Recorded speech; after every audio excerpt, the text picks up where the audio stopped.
भारत रत्न पूर्व प्रधानमंत्री अटल बिहारी वाजपेयी की 96वीं जयंती पर राष्ट्रपति रामनाथ कोविंद, प्रधानमंत्री नरेंद्र मोदी ने उनके समाधि सदैव अटल पर उन्हें अर्पित की पुष्पांजलि। अटल जी की जयंती को देश भर में मनाया जा रहा है सुशासन दिवस के रूप में।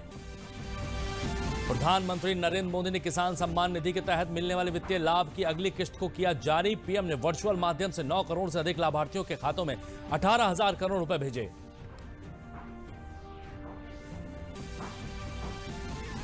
मुख्यमंत्री योगी आदित्यनाथ ने लखनऊ स्थित लोक भवन में पूर्व प्रधानमंत्री अटल बिहारी वाजपेयी की प्रतिमा पर श्रद्धांजलि अर्पित की। मौके पर मौजूद भाजपा के प्रदेश अध्यक्ष स्वतंत्र देव सिंह ने कहा, अटल जी ने पूरा जीवन देश को किया समर्पित। और विश्व भर में आज पूरे उत्साह के साथ मनाया जा रहा है क्रिसमस का त्योहार। गिरजाघरों को विशेष तौर पर सजाया गया। कोरोना के चलते लोग सामाजिक दूरी के नियमों का पालन करते हुए मना रहे हैं इस त्योहार को।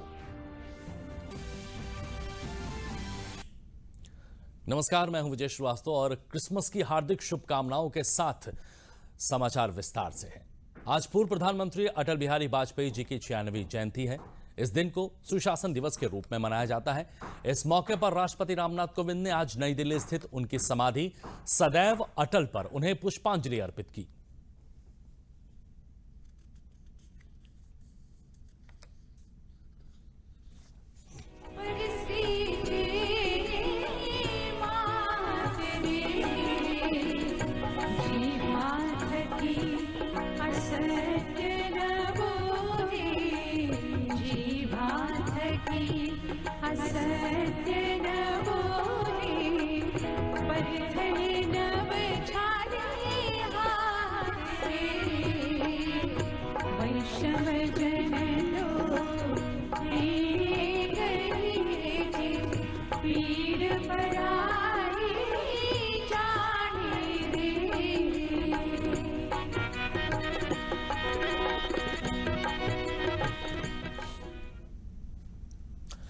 लोकसभा अध्यक्ष ओम बिरला ने भी अटल बिहारी वाजपेयी की समाधि पर पुष्पांजलि अर्पित की।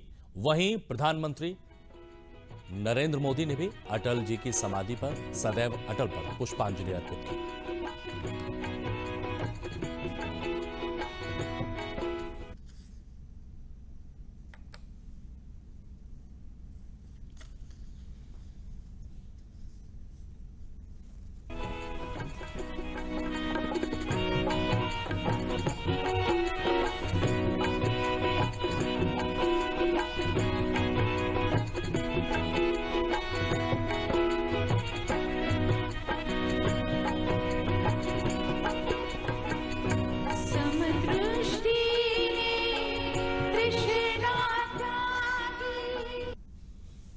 पूर्व प्रधानमंत्री अटल बिहारी वाजपेयी जी की जयंती के अवसर पर लोकसभा अध्यक्ष ओम बिरला ने आज संसद के केंद्रीय कक्ष में उन्हें पुष्पांजलि अर्पित की।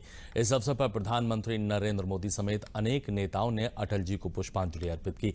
पीएम मोदी ने Atal Bihari Vajpayee in parliament a commemorative volume नामक पुस्तक का भी विमोचन किया। इस वाजपेयी जी के जीवन और कार्यों के बारे में जानकारी के साथ साथ संसद में दिए गए उनके कुछ प्रसिद्ध भाषण भी शामिल हैं। पुस्तक में अटल बिहारी वाजपेयी जी के सार्वजनिक जीवन से संबंधित कुछ दुर्लभ फोटो भी दिए गए हैं।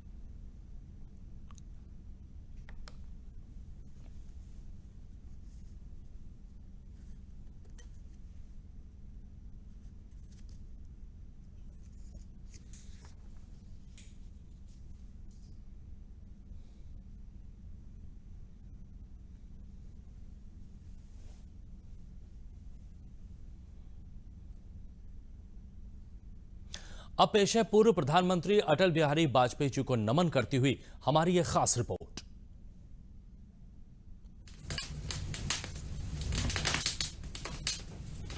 आहुति बाकी यज्ञ अधूरा, अपनों के विघ्नों ने घेरा, अंतिम जय का वज्र बनाने नवदधीच हड्डियां दलाए। आओ घर से दिया जलाए, आओ। अंधेरा छटेगा, सूरज निकलेगा, कमल खिलेगा। एक महान देशभक्त, ओजस्वी वक्ता और कवि, चेहरे पर हर वक्त एक मुस्कान लिए वाजपेयी जी की नीति, नियत और निष्ठा ऐसी थी कि विरोधी भी उनके आगे कुछ नहीं बोल पाते। उन्होंने अपने जीवन काल में एक ऐसे भारत का सपना देखा जिसकी बुनियाद भी उन्होंने ही रखी। उन्होंने कहा था मैं ऐसे भारत का सपना देखता हूं जो समृद्ध और मजबूत है, ऐसा भारत जो दुनिया के महान देशों की पंक्ति में खड़ा हो। मध्य प्रदेश के ग्वालियर में जन्मे अटल बिहारी वाजपेयी के पास 40 सालों से ज्यादा समय का संसदीय अनुभव था। ग्वालियर के विक्टोरिया कॉलेज से स्नातक करने के बाद उन्होंने कानपुर के डीएवी कॉलेज से राजनीति शास्त्र में परास्नातक की डिग्री हासिल की। राष्ट्रधर्म, पांचजन्य के अलावा स्वदेश और वीर अर्जुन जैसे अखबारों का संपादन किया। मेरी 51 कविताएं, संकल्प काल, शक्ति से शांति, 4 डिकेड्स इन पार्लियामेंट, मृत्यु या हत्या, अमर बलिदान, कैदी कविराज की कुंडलियां, new dimensions of India's foreign policy जैसी कई किताबें लिखी। सामाजिक समता का बिगुल बजाने वाले महात्मा फुले हमारे पथ प्रदर्शक होंगे। अटल बिहारी वाजपेयी 1961 से राष्ट्रीय एकता परिषद के सदस्य भी रहे। 1951 में जनसंघ के संस्थापक सदस्य और फिर 1968 से 1973 तक भारतीय जनसंघ के अध्यक्ष रहे। 1977 से 1980 तक जनता पार्टी के संस्थापक सदस्य और 1980 से 1986 तक भाजपा के अध्यक्ष भी रहे। 11वीं लोकसभा के दौरान वे नेता विपक्ष बने। इससे पहले मोरारजी देसाई सरकार में 24 मार्च 1977 से 28 जुलाई 1979 तक उन्होंने विदेश मंत्री का पदभार भी संभाला।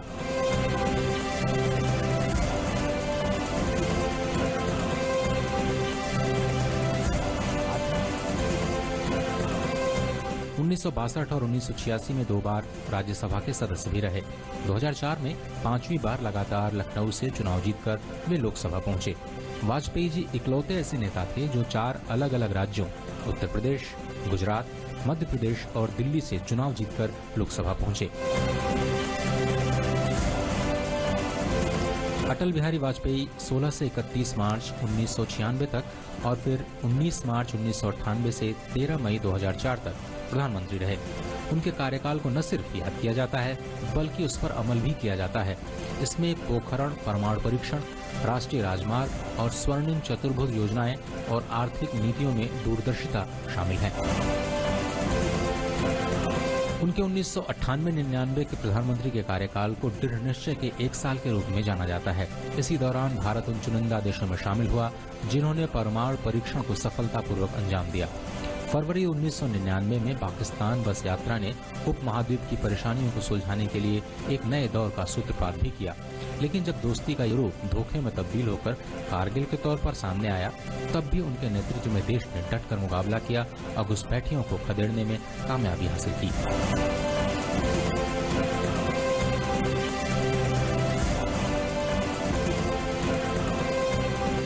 वाजपेयी जी को देश की अभूतपूर्व सेवा करने के लिए 1992 में पद्म विभूषण से सम्मानित किया गया था। उन्हें लोकमान्य तिलक पुरस्कार, सर्वश्रेष्ठ संसद सदस्य जैसे पुरस्कार भी मिले। 1993 में कानपुर विश्वविद्यालय से उन्हें मानद डॉक्टरेट की उपाधि भी मिली।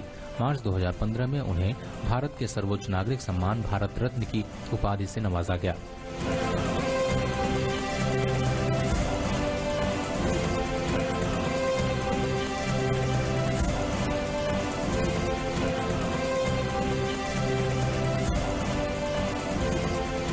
दो 2014 में भारी बहुमत से जीत हासिल करने के बाद प्रधानमंत्री नरेंद्र मोदी ने अटल बिहारी वाजपेयी की जयंती सुशासन दिवस के रूप में मनाने की घोषणा की। सुशासन दिवस यानी देश की सभी नीतियों और निर्णयों को मनाने का दिन। इसके पीछे मकसद यह है कि भ्रष्टाचार मुक्त शासन स्थापित करने के लिए प्रेरणा मिल सके, आम लोगों के कल्याण को प्राथमिकता दी जा सके। वाजपेयी जी ने एक बार कहा था, भारत को लेकर मेरी एक दृष्टि है, ऐसा भारत जो भय, भूख, निरक्षरता और अभाव से मुक्त हो, और भारत उस दिशा में तेजी से आगे भी बढ़ रहा है। Bureau report, DD news. और इस खास रिपोर्ट के बाद बुलेटिन में आगे बढ़ते हैं। हापुड़ जनपद में केंद्रीय रेल मंत्री पीयूष गोयल ने अटल बिहारी वाजपेयी की जयंती पर प्रधानमंत्री किसान सम्मान निधि कार्यक्रम में भाग लिया। हापुड़ पहुंचने पर भाजपा के कार्यकर्ताओं द्वारा केंद्रीय मंत्री पीयूष गोयल का जोरदार स्वागत किया गया। इस अवसर पर श्री गोयल ने किसानों से बात की और उन्हें कृषि विधेयक के बारे में जानकारी दी। उन्होंने कृषि विधेयक से होने वाले फायदे के बारे में किसानों को जानकारी दी।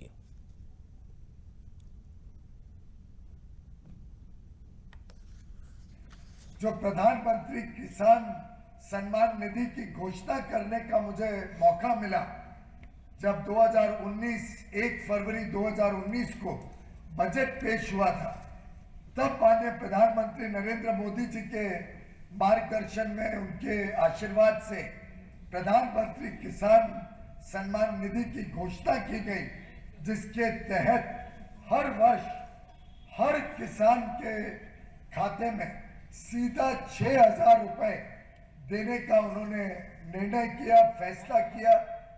और 1 दिसंबर 2018 से ही उस योजना को लागू कर दिया गया।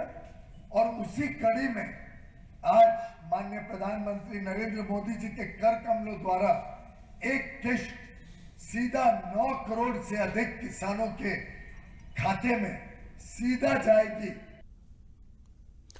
प्रधानमंत्री नरेंद्र मोदी ने पंडित मदन मोहन मालवीय जी को भी उनकी जयंती पर नमन किया। पीएम ने ट्वीट के माध्यम से कहा, काशी हिंदू विश्वविद्यालय के प्रणेता और बहुआयामी प्रतिभा के धनी महामना पंडित मदन मोहन मालवीय जी को उनकी जन्म जयंती पर शत शत नमन। उन्होंने अपना संपूर्ण जीवन समाज सुधार और राष्ट्र सेवा को समर्पित कर दिया। देश के लिए उनका योगदान पीढ़ी दर पीढ़ी प्रेरित करता रहेगा। पूर्व प्रधानमंत्री भारत रत्न स्वर्गीय अटल बिहारी वाजपेयी की जयंती पर किसानों को प्रधानमंत्री नरेंद्र मोदी ने प्रधानमंत्री किसान सम्मान निधि के तहत मिलने वाले वित्तीय लाभ की अगली किश्त जारी की। प्रधानमंत्री मोदी ने वीडियो कॉन्फ्रेंसिंग के जरिए एक बटन दबाकर 9 करोड़ से अधिक लाभार्थियों के खातों में 18,000 करोड़ रुपया ट्रांसफर कर दिया। इसके बाद उत्तर प्रदेश सहित 6 राज्यों के किसानों के साथ संवाद भी किया। प्रधानमंत्री नरेंद्र मोदी ने किसानों को संबोधित करते हुए कहा कि आज 18,000 करोड़ रुपए से अधिक रुपए सीधे किसानों के खातों में जमा किए गए हैं। ना कोई बिचौलिया था, ना कोई कमीशन लिया गया। प्रधानमंत्री ने कहा कि गांव गरीब के विकास को अटल जी ने हमेशा प्राथमिकता दी है।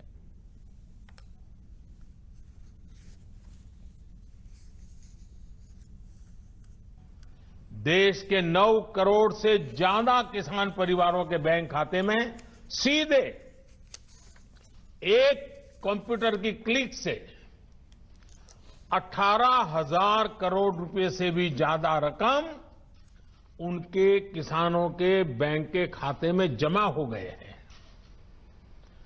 जब से ये योजना शुरू हुई है तब से 1,10,000 करोड़ रुपए से ज्यादा 1,10,000 करोड़ रुपए से ज्यादा किसानों के खाते में पहुंच चुके हैं। और यही तो गुड गवर्नेंस है, यही तो गुड गवर्नेंस टेक्नोलॉजी के द्वारा उपयोग किया गया है। 18,000 करोड़ से ज्यादा रुपए पल भर में, कुछ ही पल में सीधे किसानों के बैंक खातों में जमा हो गए हैं।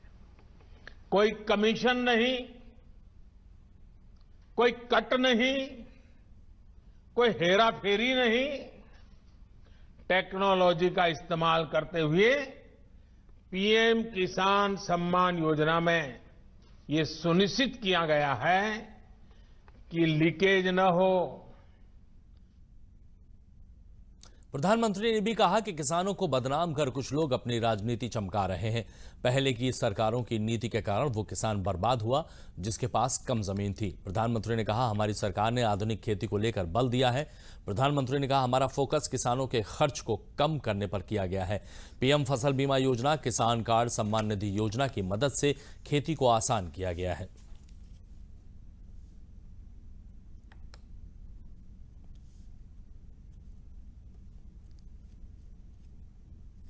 ये लोग अखबारों और मीडिया में जगह बनाकर राजनीतिक मैदान में खुद के जिंदा रहने की जड़ी बूटी खोज रहे हैं।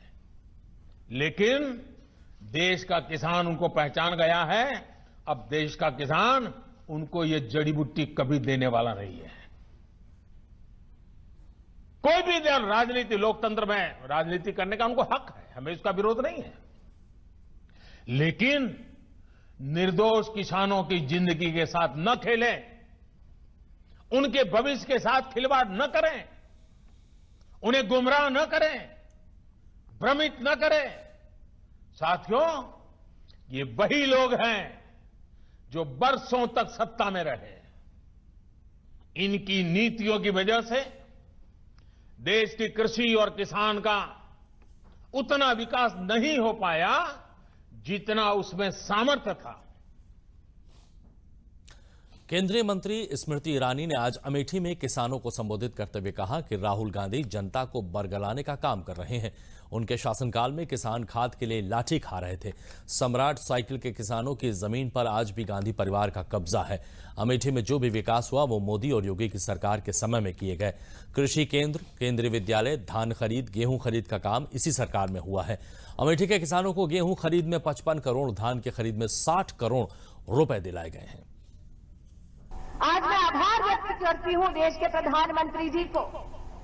साल 2014 में हम अमेठी की लोकसभा सीट नहीं जीते थे, लेकिन वचनबद्ध थे अमेठी की जनता के प्रति कि आपकी हर चुनौती का समाधान हम आपको प्रेषित करेंगे। और 15 दिन में सांसद न होते हुए भी खाद की रैक पहुंचाने का काम अगर किसी ने किया तो मोदी की सरकार ने किया। ये बात आज मैं इसलिए दोहराती हूं क्योंकि आज देश भर में किसानों को झूठ बोलकर बरगलाने वाला अगर कोई पाप कर रहा है तो अमेठी का वह पूर्व सांसद राहुल गांधी कर रहा है। अमेठी का एक किसान जानता है कि खाद के संदर्भ में अमेठी की किसान की क्या दुर्गति होती थी। लाइन लगती थी खाद की दुकान के बाहर और पुलिस से लाठीचार्ज करवाया जाता था अमेठी के किसानों पर। यह भूला नहीं है अमेठी का किसान। और तब लाठीचार्ज किया जाता था जब देश में सत्ता कांग्रेस पार्टी की थी। तब अमेठी की जनता पर लाठीचार्ज करवाया जाता था खाद के लिए जब सांसद राहुल गांधी थे। भारतीय जनता पार्टी आज देश भर में भारत रत्न पूर्व प्रधानमंत्री स्वर्गीय अटल बिहारी वाजपेयी की जयंती को सुशासन दिवस के रूप में मना रही है। अटल बिहारी वाजपेयी की 96वीं जयंती पर मुख्यमंत्री योगी आदित्यनाथ ने लोक भवन में उनकी प्रतिमा पर पुष्प अर्पित किए। मुख्यमंत्री योगी आदित्यनाथ ने इस अवसर पर अटल बिहारी वाजपेयी की प्रतिमा पर माल्यार्पण भी किया और उनको श्रद्धांजलि अर्पित की।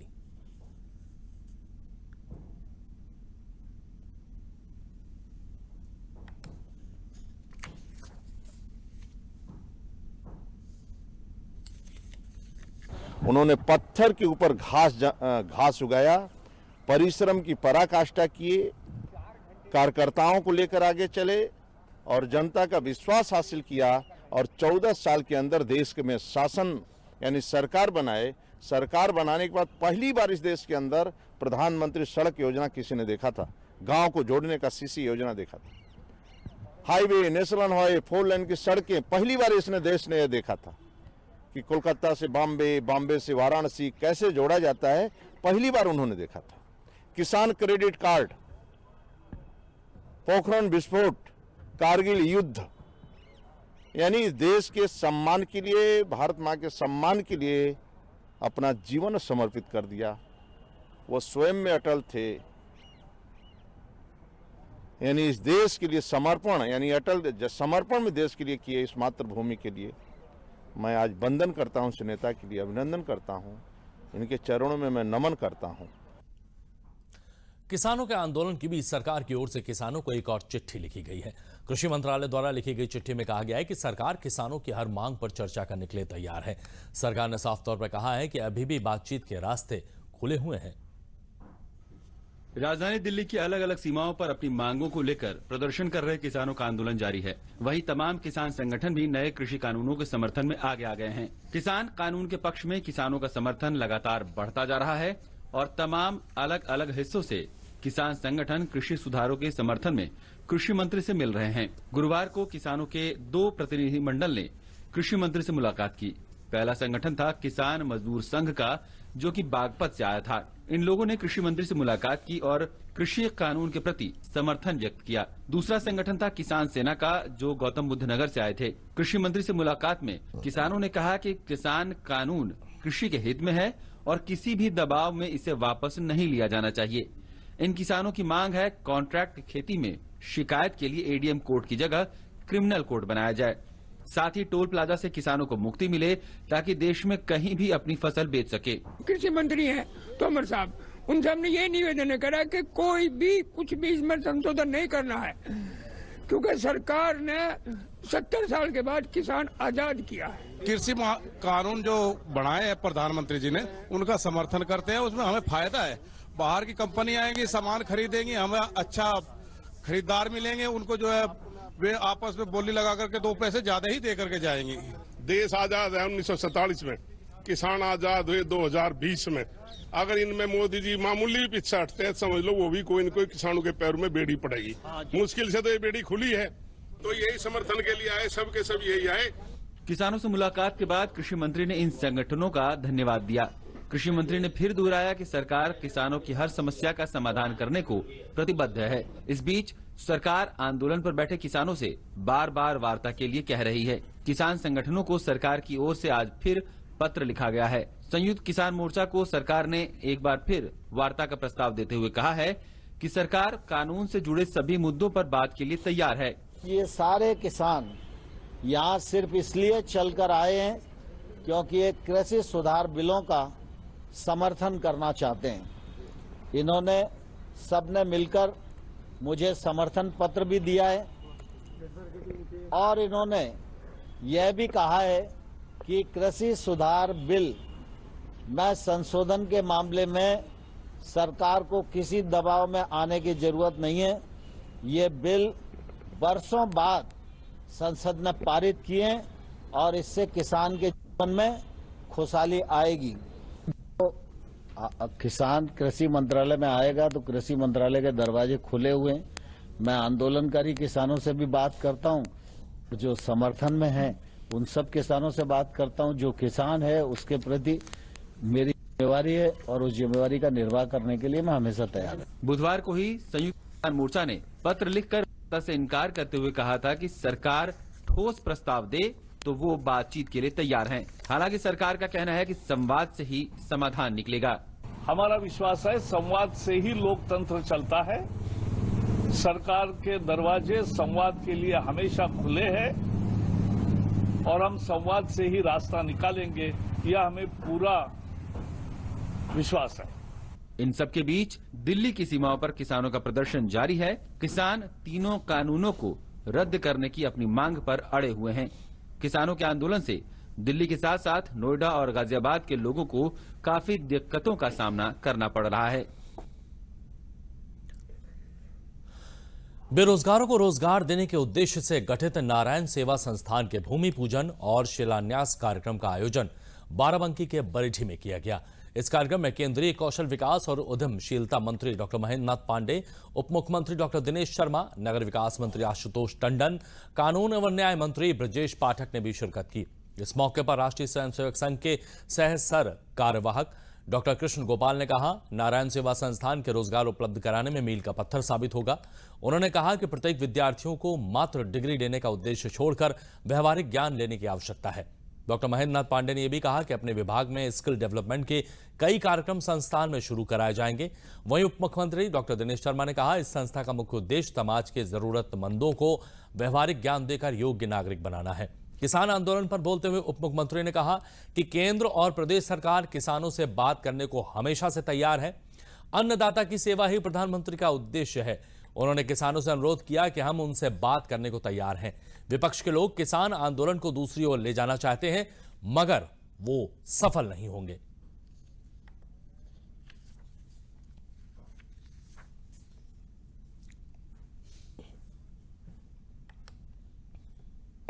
और प्रधानमंत्री जी ने इस बात का भी उल्लेख किया है कि जो हमारे कृषि मंत्री ने चिट्ठी लिखी है उसमें सभी समस्याओं का उल्लेख आया है। किसान भाई उसे पढ़ें और वार्ता के लिए आए। सरकार पूरी तरीके से किसानों की समस्या को निर्मूल उनको पूरी समाप्त करने के लिए तैयार है और किसानों से वार्ता के लिए भी तैयार है। आज क्रिसमस है। दुनिया भर में क्रिसमस का त्योहार पूरे उत्साह के साथ मनाया जा रहा है। दुनिया के तमाम देशों में क्रिसमस के जश्न की शुरुआत हो चुकी है।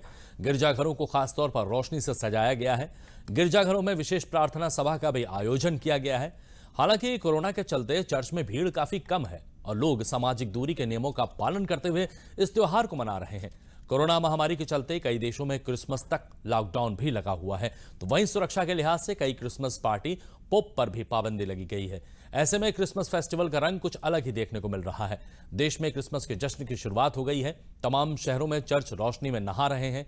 लोग चर्च में प्रार्थना करते हुए दिखाई दे रहे हैं। साथ ही सेंटा ने बच्चों को भी गिफ्ट दिए।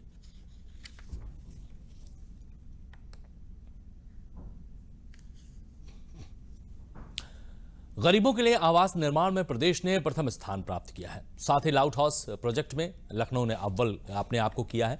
इसके लिए आगामी 1 जनवरी को प्रधानमंत्री के हाथों सम्मानित किया जाएगा। केंद्रीय आवासन और शहरी कार्य मंत्रालय ने 2018 में इस योजना की शुरुआत की थी। सबके लिए आवास योजना केंद्र सरकार ने साल 2018 में शुरू की थी। इसमें तकनीक का इस्तेमाल करते हुए सस्ते, टिकाऊ, हरित और आपदा प्रतिरोधी भवन का निर्माण कराना था। लखनऊ में लाइट हाउस प्रोजेक्ट में 41 भवनों का निर्माण किया गया है। ये परियोजना 12 महीने में पूरी हुई है। इस चुनौती को पूर्ण करने में लखनऊ प्रथम स्थान प्राप्त किया है।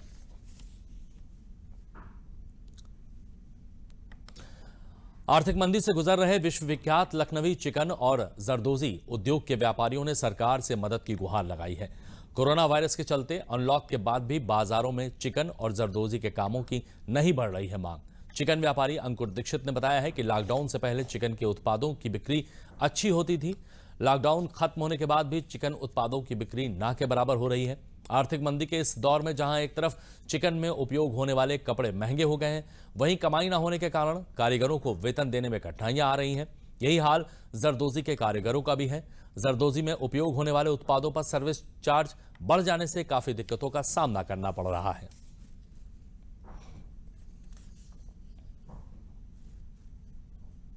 हम लोग चाहते हैं कि कुछ सरकार की तरफ से या स्टेट गवर्नमेंट से या सेंट्रल गवर्नमेंट से कोई मदद मिले हम लोगों को, क्योंकि इस समय हम अपने वर्करों को सैलरी भी नहीं दे पा रहे हैं। जो सैलरी पहले देते थे उससे कम सैलरी दे पा रहे हैं। उसके अलावा जो सैलरी अब दे रहे हैं वो भी देने में असमर्थ हैं इस समय। हम लोगों की जो है जहाँ से प्रोडक्शन होता है, हम लोगों का जो मिलों से कपड़ा आता था, उन मिलों में सब लेबर चली गई है, जिसकी वजह से पर मीटर पे 8 से 10 रुपये मीटर जो है कपड़े का रेट भी बढ़ गया है, प्लस और कपड़ा भी नहीं मिल पा रहा है। दोनों ही समस्या है हम लोगों के आगे। कोरोना आने से पहले हम लोग की 200 रुपये फीस 200 रुपये कमा लेते थे, और आज जो है लॉकडाउन ख़त्म होने के बावजूद हम लोग के सिर्फ 100 रुपये कमा पाते हैं, जिससे बच्चों की फीस भरना काफ़ी प्रॉब्लम हो रहा है, उनको खिलाना पिलाना, यहाँ तक कि हम लोग को किराया देने में भी मुश्किल हो रहा है। वहाँ से हम लोग घर से यहाँ अपनी फैक्ट्री पैदल चल के ही आते हैं। इसमें काफ़ी हम लोग को काफ़ी प्रॉब्लम हो रही है। सरकार से हाथ जोड़ के रिक्वेस्ट कर रही हूँ कि प्लीज़ इस पे ध्यान दें कि हम लोग की जो है सारे चिकन जितना मतलब माल है सब बिकना चाहिए, हम लोग की आर्थिक स्थिति सही हो। जब से लॉकडाउन, मेरा नाम आशिक अली है, आरी काम करते हैं हम। जब से लॉकडाउन चालू हुआ है, काम के हालात इतने बुरा हो गए हैं। इस समय काम जब लॉकडाउन से पहले 200 रुपये का काम होता था, इस समय 100 रुपये का काम हो रहा है। लॉकडाउन खुलने के बाद इस समय हालात इतने ख़राब हो गए, और मालिक को भी पैसे नहीं मिल रहे हैं। मालिक कहाँ कारीगरों को दे। जो इस पे मटेरियल भी लगता है उस पे भी पैसे बढ़ गए हैं। जो मटेरियल मिलता था मान के चलिए 200 रुपये का, वो सर्विस चार्ज लगा के 300 रुपये हो गए हैं उसके। तो इससे भी बहुत ज़्यादा फर्क पड़ रहा है। और बुलेटिन के अंत में प्रमुख समाचार एक बार फिर। भारत रत्न पूर्व प्रधानमंत्री अटल बिहारी वाजपेयी की 96वीं जयंती पर राष्ट्रपति रामनाथ कोविंद, प्रधानमंत्री नरेंद्र मोदी ने उनकी समाधि सदैव अटल पर उन्हें अर्पित की पुष्पांजलि। अटल जी की जयंती को देश भर में मनाया जा रहा है सुशासन दिवस के रूप में। प्रधानमंत्री नरेंद्र मोदी ने किसान सम्मान निधि के तहत मिलने वाले वित्तीय लाभ की अगली किस्त को किया जारी। पीएम ने वर्चुअल माध्यम से 9 करोड़ से अधिक लाभार्थियों के खातों में 18,000 करोड़ रुपए भेजे।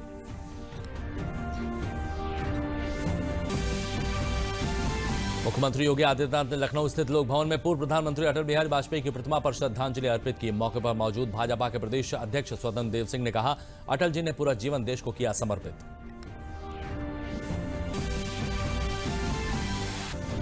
और विश्व भर में आज पूरे उत्साह के साथ मनाया जा रहा है क्रिसमस का त्योहार। गिरजाघरों में विशेष तौर पर सजाया गया है। कोरोना के चलते लोग सामाजिक के नियमों का पालन करते हुए मना रहे हैं इस त्योहार को। और क्रिसमस की ढेर सारी खुशियों के साथ बुलेटिन से दीजिए इजाजत। नमस्कार।